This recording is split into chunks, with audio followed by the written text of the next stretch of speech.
هلو هلو، ازيكم عاملين ايه؟ بصوا انا مش هتكلم. ايه رأيكم في طبق الكشري الخطير قوي ده؟ يلا بينا بقى كده نعمل مع بعض اجمد واحلى والذ طبق كشري ممكن ان انت تاكليه. بصي، هنعمل الحمص طريقة تمام. هوريكم صلصة الشطة اللي هي بتاعت المحلات احلى كمان منها.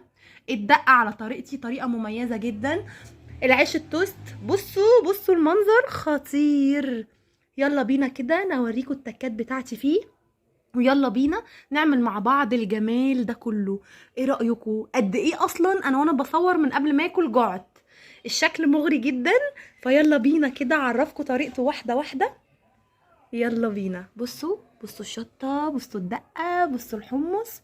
بصوا يا جماعة خطير. ودعي بقى كشري المحلات. اراهنك واتحداك انك لو عملتي الطريقة دي هتقولي انا ما اكلتش في حياتي كلها كشري بالجمال ده. يلا بينا نعمله خطوة خطوة. اول حركة كده بعملها، بجيب العدس بتاعي من اول ما بصحى من النوم. ابتدي ان انا انقعه في مية كده عشان يطرى ويتضاعف حجمه معايا، لان انا ما بسلقوش. وبرده الحمص بعمل فيه نفس الكلام، بنقعه كده شوية قبل ما اعمل الاكل، اصلا ساعتين 3 4 5 من اول النهار، عشان ما ياخدش سوا معايا غلوة والتانية الاقيه استوى. بس كده.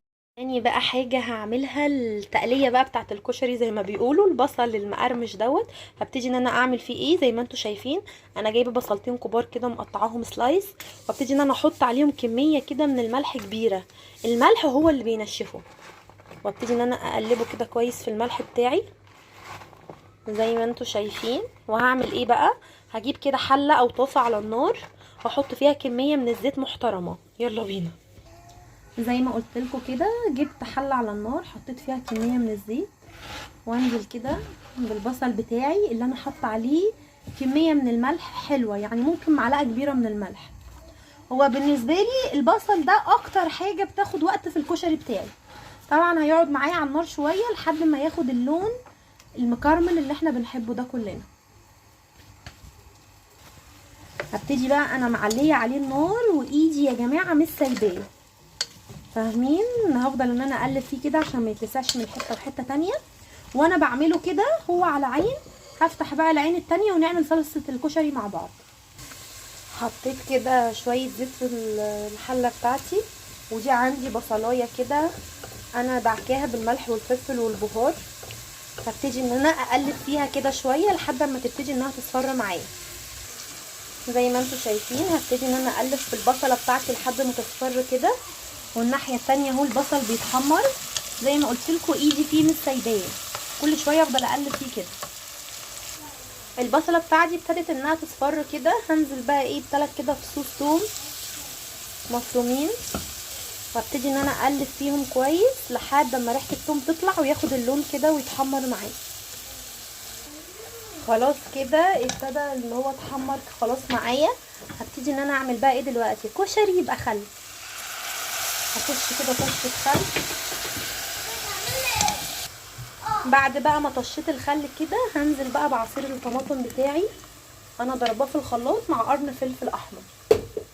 وهبتدي ان انا انزل بده ايه، ملح. لا مش حاطه ملح، شويه سكر وقالب مرق الدجاج وكمون. روح الكشري يا جماعه كمون. بس كده، مش قادره اقول لكم عن ريحه الصلصه وجمالها خطيره. هبتدي ان انا بقى اسيبها تغلي غلوتين كده، وهدي بقى عليها النار انها تتسبك. صلصه الكشري مش بتبقى متسبكه قوي، بتبقى يعني زي متسبكه بس نص نص، فيها شويه من الميه كده، ما بتبقاش قوامها تقيل. هتغلي غلوتين وهدي بقى عليها النار واسيبها تعيش مع نفسها. وادي البصل بتاعي زي ما قلت لكم، هو اكتر حاجه بالنسبه لي بتاخد وقت في الكشري. وسوري على الحله، يعني انا بعمله كده في يعني في اوحش حله عندي، عشان اصلا هو ده كله هيصفر منه دلوقتي.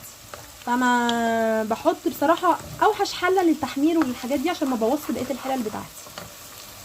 بصوا شايفين ابتدى ان هو ياخد لون. اول ما يوصل للمرحله دي ايديا ما تسيبوش، افضل اقلب كده عشان ما فيش واحده تتحرق والتانيه لا، لحد اما احس ان البصل كله بقى لون واحد وكله اتكرمل كده. شايفين؟ ايديا ما تسيبوش، اهم حاجه.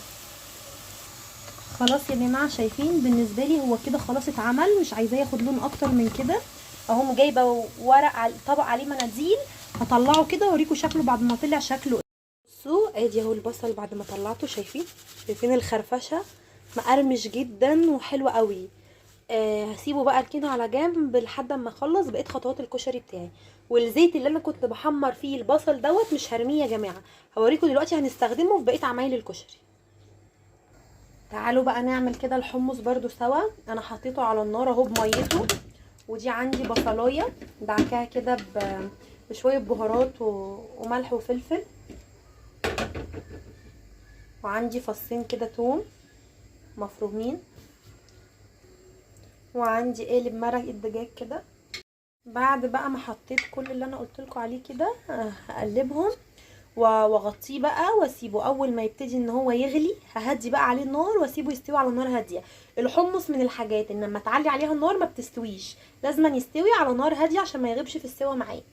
هو هدي بقى عليه النار كده لحد ما احس ان هو استوى، وارجع نكمل بقيه الخطوات بتاعته مع بعض.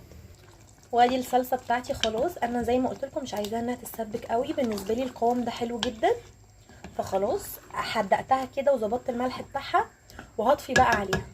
تعالوا بقى يلا نبتدي نعمل مع بعض ايه تاني، نكمل بقيه خطوات الكشري مع بعض. تعالوا بقى نعمل الدقه اللي هي بتاعه الكشري كده مع بعض. حطيت كده توم بالفلفل، انا ببقى عاملاه وشايلاه عندي في الفريزر كده جاهز، خدت كده منه معلقه كبيره كده. وهبتدي بقى ان انا اضيف كده بسم الله كميه من الخل محترمه، دقه يعني خل وليمون وتوم كده. وعندي 3 ليمونات هعصرهم كده وارجع لكم تاني. عصرت كده الليمون كله زي ما قلت لكم، لسه ما حطيتش اي اضافات. هحط بقى شويه شطه كده حلوين، وهحط بقى شويه كمون كده محترمين برضو عشان نظبط الدقه بتاعتنا. هحط تاني شويه كده ملح بسم الله. وهضيف بقى كمان بسم الله كوبايه من الميه، وهقلبها كده وادوقها اشوف هي محتاجه تاني حاجه ولا لا.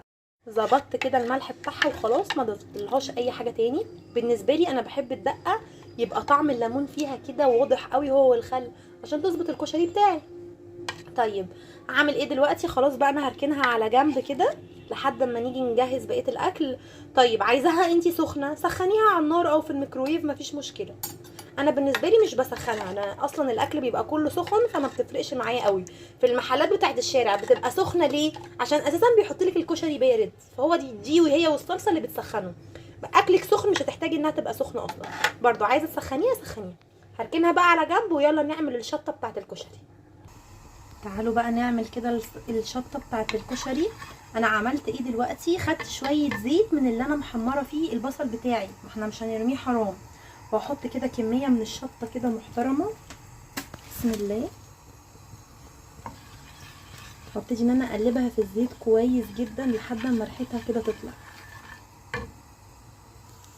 زي ما انتوا شايفين كده.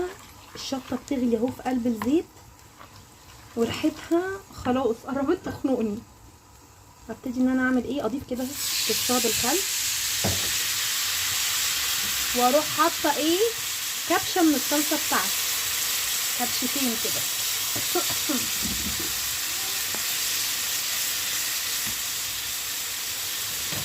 عندي بقى دي طماطميتين كده وقرنين فلفل حراقين يزيدوها شطشطه اكتر. وهقلب ده كده كله مع بعضه بسم الله. عندي تاني؟ رشه كمون كده ورشه بهارات، وهعصر عليها ليمونه، هعصر كده الليمونه عليها. بصوا انا نقلتها لكم في طبق خطيره، لو هتحطيها على الكشري الناس اللي بتحب السبايسي قوي زمانها دلوقتي هتتكيف مني قوي.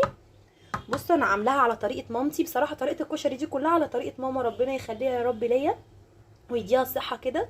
هو انا بعشقه من ايديها اساسا، اما اتجوزت بقيت اعمله زيها بالظبط. بصوا يا جماعه شطه مش هتدوقي في جمالها، تحفه. غرفتها كده في طبق وهركنها بقى على جنب، ويلا بقى نسوي بقى الكشري، يلا بينا. جبت بقى اهو الحله بتاعتي على النار وحطيت فيها برضو من الزيت بتاع البصل بتاعي. هبتدي ان انا اضيف نص كوبايه من الشعريه.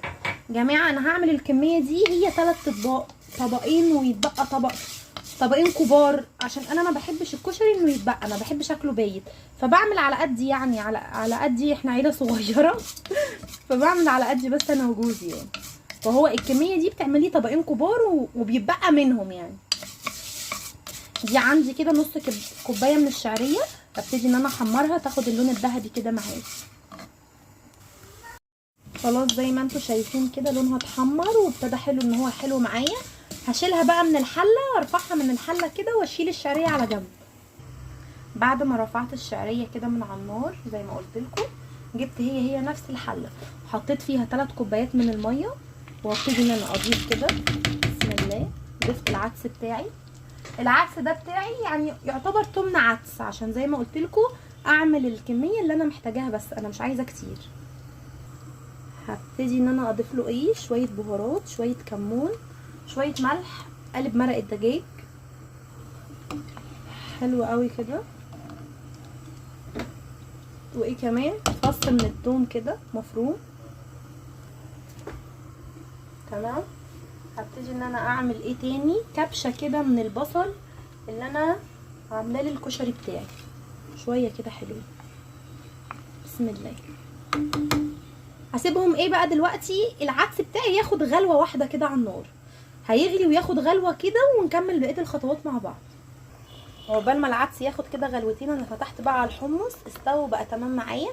هبتدي ان انا اضيف له دلوقتي، دي كده كوبايه من عصير الطماطم كنت شايلاها على جنب من الصلصه بتاعه الكشري، هبتدي ان انا اضيفها كده بسم الله. اول ما يغلي غلوتين هعصر ليمونه واطفي عليه، وهو كده جاهز معايا. ادي خلاص الحمص بتاعي زي ما انتم شايفين كده، لونه وريحته خطيره. عصرت عليه الليمون وهطفي خلاص معاكم. ده مش حمص كشري بس، كمان عايزه تعمليه كده تزودي بقى الشطه والليمون وتاكلي احلى كوبايه حمص شام، هتتكيفي منه. انا ركنته كده بقى على جنب. تعالوا بقى نشوف. ادي الكشري اهو بتاعي العدس خلاص غدا الغلوه اللي انا محتاجاها. هبتدي ان انا اضيف دي بقى الشعريه بتاعتي، نص كوبايه الشعريه مع كوبايه من الرز. بسم الله. حلو قوي.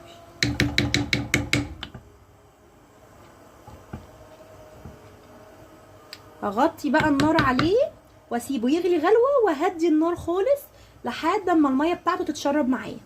هيتشرب ونرجع بقى نقدمه مع بعض. تمام قوي كده. خلاص بقى انا هطفي النار